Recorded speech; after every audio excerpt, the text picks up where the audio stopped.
আবার যদি কোনোদিন অশ্লীল মন্তব্য করেছিস চল তো মাঠে চাপা দিয়ে দেবো। বাহ, বেশ মজা তো। ওরা দু হাতে সরকারি লোহা সিমেন্ট চুরি করবে আর আমরা তা দেখেও বলতে পারবো না। নীলকণ্ঠ, এই সমাজে রন্ধ্রে রন্ধ্রে খুন ধরে গেছে। যে যত বড় চোর সে তত বড় নেতা। আমি ভবিষ্যৎবাণী করে যাচ্ছি হেমাদ্রি মুখার্জি, 10 বছর পরে তুমি একজন নাম করা লিডার হবে।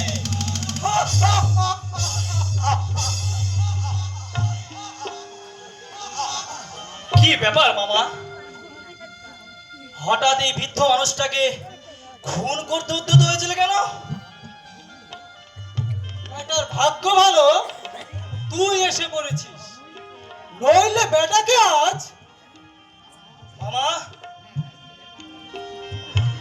তুমি নাকি লেখাপড়া জানা শিক্ষিত ভদ্রলোক,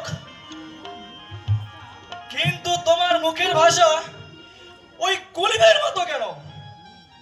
তুই কি পায়ে পা তুলে ঝগড়া করতে এসছিস? না মামা, তুমি তোর হতে পারো, তাই বলে আমি কেন ছোট লোক হবো? দেবু, তুমি নাকি দাদুকে ঘাড় ধাক্কাতে বের করে দিয়েছিলে। তোমার ভাগ্য সুপ্রসন্ন ছিল, সেই দিন আমি বাড়িতে ছিলাম না। বাড়িতে থাকলে তোমার ওই হাত দুটো আজ হয়তো থাকতো না, এই ভেঙে আমি টুকরো টুকরো করে দিতাম। ঠিক আছে, আমারও মনে রইলো, এর জবাব আমি মুখে দেব না, কাজেই করে দেখে দেব। মামা, ছোটবেলা থেকে একটা গোগ্র সাপকে দুধ কলা দিয়ে পুষে এসেছি, বড় হয়েছে ছবল মারতে চাইছে।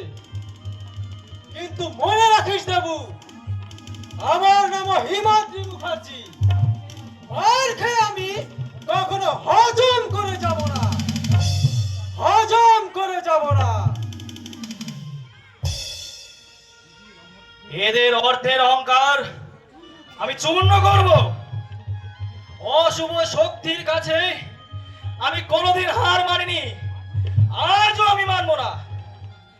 যারা সরকারের কর ফাঁকি দিয়ে গড়ে তুলেছে এই বিলাসের সৌধ, তাদের ওপর আনবো আমি চরম আঘাত। বাবু, বাবু, কি চাই? দাও বাবু। ভিক্ষে?